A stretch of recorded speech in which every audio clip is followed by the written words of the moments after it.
আপনাকে অনুসরণ করা লাগবে। কাকে? আর একটু জোরে বলেন, কাকে? নবীকে অনুসরণ করা লাগবে। আমি আল্লাহ আমি বান্দাদেরকে ভালোবাসবো। শুধু ভালোবাসবো না, আমি আল্লাহ তার জীবনের সকল গুণগুলি মাফ করে দিব। জোরে বলেন সুবহানাল্লাহ। আমার বন্ধুরা, আমার আল্লাহর নবী বিশ্ব নবী মুহাম্মদ রাসূলুল্লাহ সাল্লাল্লাহু আলাইহি ওয়াসাল্লাম কপালে হাত দিয়ে আছেন। কপালের ফাঁক দিয়ে চামড়াটা কাটিয়া, আল্লাহ চামড়াটা কাটিয়া রক্ত ফেনকি দিয়ে বাড়ির সামনে পাথর লাল হইয়া যায়। আর যে পাথর নিয়ে বেড়েছে ওই পাথর আবু জেহেলের বাড়ির দরজায়। মনে আছে আপনাদের? আরো জোরে বলেন, আছে? বাড়ির দরজায় আবু জেহেল দরজা লাগাই দিল। তার স্ত্রী ডাক দিয়ে বলছে, স্বামী কি ব্যাপার? বলছে তাড়াতাড়ি দরজা লাগা। বলছে কেন? তুমি যে এই মক্কার বাহাদুর, তুমি যে নেতা। বলছে তাড়াতাড়ি লাগা, জীবন শেষ। তাড়াতাড়ি পানি দে, তাড়াতাড়ি পানি দে।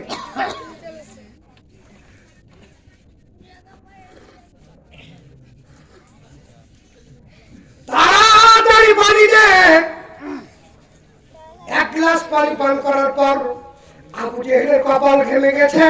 পাথর কিন্তু বাইরে লাফাইতে আছে। জোরে বলেন সুবহানাল্লাহ।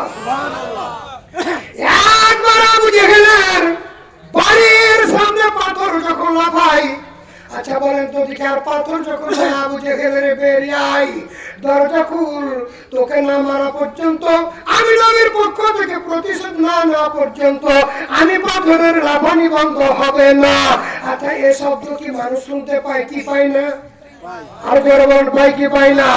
আবু জেহেলের আশেপাশের সকল মানুষ একবারে চতুর্দিকে ঘেরাও করে দাঁড়িয়ে গেছে।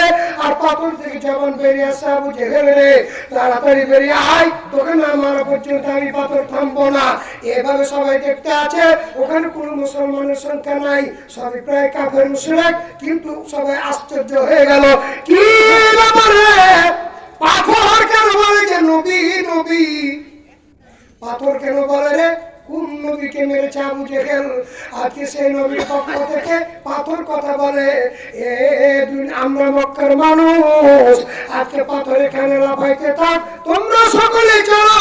কোন নবীকে মেরেছে তাকে না দেখা পর্যন্ত, তার হাতে হাত দিয়ে কালেমা না পড়া পর্যন্ত আমরা কেউ থাকবো না। একবার বেশ কিছু দলবল নিয়ে একবার বিশ্ব নবীর বাড়ির সামনে যাইয়া, বিশ্ব নবীর বাড়ির সামনে যাইয়া একবারে নবীকে দেখে ডাক দিয়ে বলছে, নবীজি আমরা বুঝতে পেরেছি আপনি সত্য নবী। নবী ছাড়া পৃথিবীতে এরকম মুজিজা কেউ দেখাতে পারে না। জোরে বলেন সুবহানাল্লাহ। সবাই কালেমা পড়ে মুসলমান হয়ে গেলেন। আবু জেহেল বাড়ির ভিতরে চিন্তা করলেন, এইভাবে যদি আমি বাড়ির ভিতরে বসে থাকি তাহলে কিন্তু একবার মক্কাতে সবাই মুসলমান হয়ে যাবে। বাড়ির পিছন থেকে একবার দৌড় দিয়ে বাইরে এসে একবার বিশ্ব নবীর বাড়িতে। কিন্তু আল্লাহ রাব্বুল আলামিন আছে না নাই? আরো যারা বলেন, আছে না নাই? আল্লাহ রাব্বুল আলামিন বলছেন, তুমি যত ষড়যন্ত্র করো না কেন, সবচেয়ে আমি আল্লাহ রাব্বুল আলামিন তোমার চাইতে কৌশলকারী। যারা বলে ঠিক কিনা? এই জন্য আবু জেহেল অন্য পাশ দিয়ে যখন আসে, আল্লাহ রাব্বুল আলামিন ডাক দিয়ে বলছে, জিবরাইল, এই জিবরাইল তাড়াতাড়ি করে যা। আবু জেহেল লুকায় যখন আমার নবীর সামনে আবার আক্রমণ করার জন্য আসে, আমার নবীকে মারার জন্য আসে, আরে জিবরাইল ওই পাথরের সামনে আবু জেহেলের ছবিটা নিয়ে যা। আবু জেহেলের ছবিটা নিয়ে যাওয়ার পরে একবারে দেখায় যে আবু জেহেল কোন পথ দিয়ে যায়। আল্লাহ রাব্বুল আলামিন জিবরাইলের মাধ্যমে আবু জেহেলের ছবিটা ওই পাথরের সামনে হাজির করে দিল।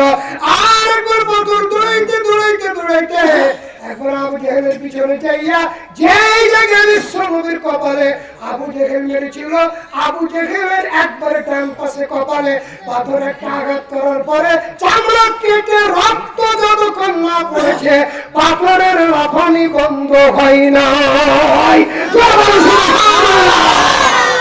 ওই আল্লাহ এখন আছে না নাই? আছে। বুড়া হয়ে গেছে নাকি? না। আছে না নাই বলেন তো দেখি? আজকে তাম পৃথিবী জুড়ে কোরআনের ষড়যন্ত্রকারী আছে না নাই? আছে। আরো জোরে বলেন, আছে না নাই? এক কাফের মুশরিক ইহুদি নাসারা সমস্ত বাদী শক্তি এক প্ল্যাটফর্মে অবস্থান করেছে। আবার আমাদের মধ্য থেকে মুসলমান কিছু আছে, তারাও তাদের সাথে এক হয়েছে। আবার দেখবেন ওই শ্রেণীর কিছু মানুষ মুসলমান নামক মুনাফিক, মাথায় টুপিও আছে, নামাজও পড়ে, রোজাও করে, এরকম মানুষ আছে না নাই? আরো যারা বলেন আছে না নাই? আর আমার বন্ধুরা আমার, আমি যে বিষয়টি বলেছিলাম বাসরতি স্ত্রীর কোথায় হাত দিতে হয়, মনে আছে আপনাদের? জনগণ আছে? ভাইয়া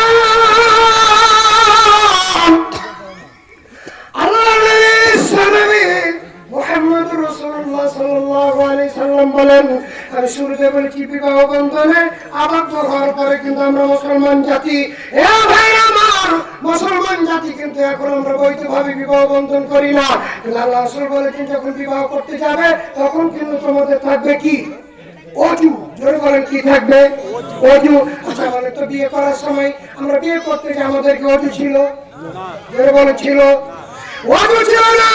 আচ্ছা বলেন তো দেখি, আমি বিবাহ বন্ধন পবিত্র কাজ করব, ঘরেরও থাকবে অজু, কন্যারও থাকবে অজু, কিন্তু আমাদের অজু থাকে না। যাই হোক, আমি ওইদিকে যাব না। এরপরে বিবাহ করলেন, এরপরে বাসর ঘরে যখন যাবেন, বাসর ঘরে ঢোকার পরে সর্বপ্রথম আপনাকে অজু করে ঢোকা লাগবে। কি করে ঢোকা লাগবে? অজু করে ঢোকা লাগবে। স্বামী আর স্ত্রী এক জায়গায়, একবার স্বামীর পিছনে স্ত্রী দাঁড়াইয়া 2 রাকাত নামাজ পড়বেন। জোরে বলেন কয় রাকাত? আরো জোরে। 2 রাকাত নামাজ পড়েছিলেন? হ্যাঁ, 2 রাকাত নামাজ পড়িয়া সালাম ফিরার পর আল্লাহকে ডাক দিয়ে বললেন, আল্লাহ, ওগো আল্লাহ, আমি যে ছেলেটিকে আমি কোনোদিন চিনি না, ছেলে বলবে আল্লাহ আমি ওই মেয়েটিকে কোনোদিন চিনি না। ঠিক না বেঠিক? কোনোদিন দেখেছিলেন? কোনদিন ছেলেকে দেখেননি, মেয়েকে দেখেননি। ওটাই আজকের কথা নয়, আমার বাবাজিদের আমলের কথা, এখনকার কথা নয়। এখন তো মনে করেন যে কানসার কলেজে পড়ে, হকিমপুরের ছেলে বাড়িতে এসে বাবাও লেখাপড়া জানে না, মাও লেখাপড়া জানে না, পশ্চিমে ঠান্ডা, ভোর রাতে উঠিয়ে একবারে মনে করেন যে ভোর রাতে উঠিয়ে মনে করেন যে একবারে চলছে, বলছে I love you, I love you. পাশের ঘরে ছে বাপ ঘুম পেয়ে গেছে, বলছে এই রফিকুলের মা, বলছি কি রে? বলছে দুধ কতখানি দিস রে? বলছে হাফ কেজি। বলছে কাকে দিস রে? বলছে তোমাকে, তোমার বেটাকে দিই, তোমার বেটিকে দিই, আমি খাই। বলছে তোর বেটা কয়দিন থাকবে? বলছে 8 দিন। বলছে 8 দিন কাউকে দুধ দিবি না, হাফ কেজি দিন তোর বেটা রফিকুলকে দিবি। দেখ কত রাত জেগে ইংরেজিতে পড়ছে। আচ্ছা বলো তো কি পড়ছে? পড়ছে। এখন তার বিবাহ ছেলে মেয়েকে দেখে, মেয়ে ছেলেকে দেখে। এ ভাই জান, বিস্তারিত তো যাবো না। বাসর ঘরে ঢুকে 2 রাকাত নামাজ পড়ে আল্লাহকে ডাক দিয়ে বলুন, আল্লাহ আমাদের দাম্পত্য জীবন সুখময় করে দিও। দোয়া শেষ করে দিবেন। এরপর স্বামী আর স্ত্রীর পাশাপাশি একবারে সামনাসামনি বসবেন। সামনে থাকবে মিষ্টি। কি থাকবে? মিষ্টি। স্বামী স্ত্রীকে পান করাবে, স্ত্রী স্বামীকে পান করাবে। মিষ্টি খাওয়া শেষ হয়ে যাবে, এরপর সর্বপ্রথম স্ত্রীকে সালাম দিবেন। কি দিবেন? আরো জোরে বলেন কি দিবেন? সালাম দিয়ে মুসাফা করবেন। মুসাফা শেষ করার পর বাম হাতটা কাঁধে দিবেন, আর ডান হাতটা সর্বপ্রথম ওই বাসর ঘরে স্ত্রীর 2টা বর্ণনা এসেছে, ডান সাইডে কপালে অথবা একবার চুলের উপরে হাত দিয়া আপনি স্ত্রীর সাথে স্বামী স্ত্রীর মধুর মিলন শুরু করে দিবেন। আল্লাহ আশীর্বাদ খুশি হয়ে যাবে। জোরে বলেন সুবহানাল্লাহ। ভাই আমার বন্ধুরা আমার, এরকম কি সুন্নতি বিবাহ আমাদের সমাজে চলে রে ভাই? আর জোরে বলেন চলে না? জি আসুন ভাই আমার বন্ধুরা আমার, আমি একটা বিষয় বললাম, এখন আর 12টা 12:15 বেজে গেছে। আমি জানি না, আমার জন্য দোয়া করবেন। আল্লাহ পাক যেন আমাকে সুস্থ রাখে, আমি আপনাদের জন্য দোয়া করব। আল্লাহ যদি সাক্ষাৎ করায় আবার আগামীতে দেখা হবে। সকলে তওবা ইস্তিগফার করেন। আস্তাগফিরুল্লাহ রাব্বি মিন কুল্লি যামবি ওয়া আতুবু ইলাইহি, আস্তাগফিরুল্লাহ রাব্বি মিন কুল্লি যামবি ওয়া আতুবু ইলাইহি। দুরূদ শরীফ পড়েন। আল্লাহুম্মা সাল্লি আলা মুহাম্মাদি ওয়া আলা আলি মুহাম্মাদ কামা সাল্লাইতা আলা ইব্রাহিম ওয়া আলা আলি ইব্রাহিম ইন্নাকা হামিদুম মাজিদ। আল্লাহুম্মা বারিক আলা মুহাম্মাদি ওয়া আলা আলি মুহাম্মাদ কামা বারাকতা আলা إبراهيم وعلى آل إبراهيم إنك حميد مجيد. اللهم آمين. ربنا ظلمنا أنفسنا وإن لم تغفر لنا وترحمنا لنكونن من الخاسرين. رب العالمين মকিমপুর কেন্দ্রীয় গোরস্থানের উদ্যোগে আল্লাহ তোমার কোরআনের মাহফিলে রাত্রি 12টার পর তোমার বান্দারা চাতক পাখির মতো বসে আছে। আল্লাহ গো, বসে থেকে মাহফিল শেষে আমার সাথে তোমার দরবারে হাত তুলে দিয়েছে। আল্লাহ তুমি সকলের কারিজি কেনাত কবুল করে নাও। রব্বুল আলামিন তোমার বান্দারা স্বতঃস্ফূর্ত ভাবে 5,000, 15,000, 5,000, 1,000, 2,000 এক মন ধান, 2 মন ধান, আল্লাহ 1 মন গম আল্লাহ তোমার বান্দারা করেছে দান। আল্লাহ তুমি সকলের দানকে কবুল করে নাও। কেউ গোপনে করেছে, কেউ প্রকাশ্যে করেছে, আল্লাহ আল্লাহ তুমি সকলের দানকে কবুল আর মঞ্জুর করে নাও। রব্বুল আলামিন এর বিনিময়ে যাহা দিয়া সব দিয়েছ সোনার মদিনায় নবী পাকের রওজা মোবারকে পৌঁছায় দাও। রব্বুল আলামিন আল্লাহ এই মাহফিলে যারা দান করেছে অনেকের মা নাই, বাবা নাই, দাদা দাদি, নানা নানি, শ্বশুর শাশুড়ি, ভাই বোন, আত্মীয় স্বজন যারা কবরে চলে গেছে আল্লাহ আল্লাহ তুমি সকলের কবরের হাজার সবটুকু পৌঁছায় দাও। রব্বুল আলামিন কবরে কি অবস্থায় আছে জানি না, আল্লাহ তুমি কবরে আজ বন্ধ করে দাও, কবরে জান্নাতের বিছানা বিছায় দাও। রব্বুল আলামিন আমরা যারা ঘাত করেছি আমাদের জীবনের সগীরা কবিরা জানা অজানা জাহিলি বাতিল প্রকাশ্য প্রকাশ্য সুরেক বেদাত আল্লাহ আমাদের তামাম জিন্দেগির গুনাহগুলি মাফ করে দাও। সকলেরই দরজা হইতে ফিরিয়া তোমারি দরজাতে রইলাম বসিয়া। আল্লাহ তুমি যদি ভাবনা করো বান্দারে এতগুলি মানুষ আমরা যাব কার দরবারে। আল্লাহ নিজের হাতে বান্দা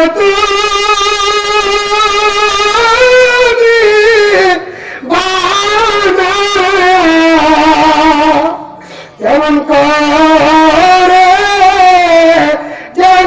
জাহান্নামে জ্বালাইবা। আল্লাহ তুমি আমাদের তামাম জিন্দেগিগুলি মাফ করে দাও, এ মাহফিলকে কবুল করে নাও।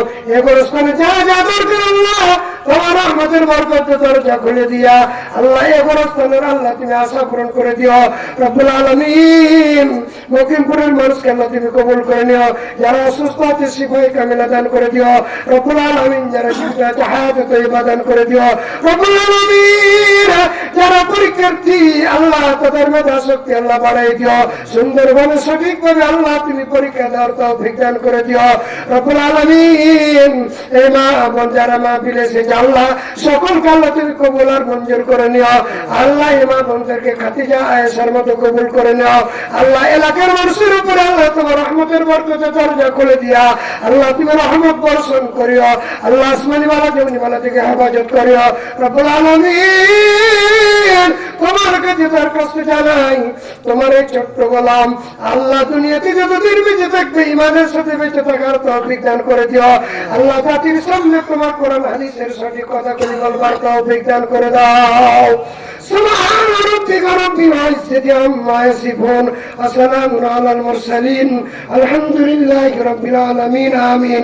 كلمة طيبة لا إله إلا الله محمد رسول الله. السلام عليكم ورحمة الله.